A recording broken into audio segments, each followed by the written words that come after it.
Hey everyone, Morgan here. So today I wanted to do an update of our homemade swamp cooler.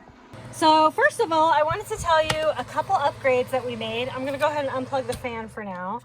I'm gonna show you a couple little upgrades we made to it since the inception of it. Okay, so first of all, we upgraded this tubing here. So before we had a clear tube here and we had poked some holes in it. Unfortunately, that just simply was not working. I mean, at all, it wasn't working at all. And you know, like it's supposed to drip. Those holes were supposed to drip basically like this. Well, we upgraded to this black, strong black tubing and we put in these little drip nozzles here and it works like a charm, okay? This can hold about a 1 gallon of water-ish before it starts getting to these holes here. But yeah, it holds about a gallon. And then I could put ice in it to make it even colder, right? Oh, and we upgraded the pump as well. When you have your fan in, make sure that it's on the highest setting possible, okay? It was on a low setting for a long time and I was like, why isn't this pushing air? So always put it on the highest setting possible. Okay, so does it blow ice cold air? No, but it does blow cold air. It feels better than no blowing air, right? I actually feel it really good. You know, is it an air conditioner? No, it is not. This works great for small spaces. If you put this like in an enclosed bedroom or something like that, it's good. We have to be realistic about the uses of certain items, you know. This swamp cooler will only, you know, cool down a certain area. And it's not an air conditioner at all. It doesn't pump that hard and that fast and that cold.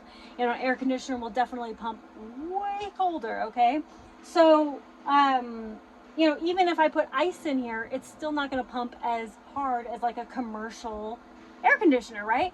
But that's okay. You have to understand the limitations and you have to have realistic expectations of the things that you build, you know, yourself. They may not always be as good as like the commercial stuff, right? Even a window unit will pump out more and colder air than this. I tell you what though, you put your face over it like this, cools you down fast. So I'm looking at there's a temperature gauge up here and it was 101 20 minutes ago before I got this going. And then 20 minutes later, even with the windows open and everything, it has reduced down to the same temperature as outside, which is 98 degrees. So something that we have to think about with airflow, you know, fans and you know, these swamp coolers or air conditioner even, is sometimes it's not about so much, you know, getting the house down to like 70 degrees or something like that, but it's more about simply having that airflow, right? So like, this is why I always recommend that people have fans, especially battery powered fans. You know, we're on solar, so we always just had the fans going on the solar, but not always, you know, middle of the day, stuff like that. Just having that airflow is enough to cool you down. Trust me when I tell you this. Now we are acclimated to a hotter temperature, so sometimes we have turned our generator on and turned the AC on, and like let's say it'll be 100 degrees outside and it'll be like 95. Even if it's 95 degrees or 90 degrees in here, you know, our temperature gauge says it feels great because of that little bit of airflow. Even if it's just a tiny bit of cold, it's that little bit of cold airflow that's coming in, right? And then of course sealing off sometimes helps too, you know, if you have that air conditioning on. And then when the wind blows in like it is right now, I don't know if you can hear that on the microphone, sorry by the way. When the wind blows, it feels amazing. It's just wonderful. But with this going, sometimes just having just a little bit of airflow is just better than that stagnant air, you know what I mean? All right, it's been 1 hour since I started this and it still has some good amount of water. You definitely want that pump to be fully submerged but it looks good. Still lots of water. All right, so it's been about 2.5 hours. Let's look at the water. It's been going this entire time. It does feel like it's getting a little less cool, so the water could be definitely, you know, getting a little low. So yeah, the water is definitely getting a little low. Let's look at this. It's still dripping though. Whoops, you can't even see it. It's still dripping though, so it's doing pretty good. It feels pretty wet, but you know, I would actually start adding water to it now. I don't know if you can really kind of tell.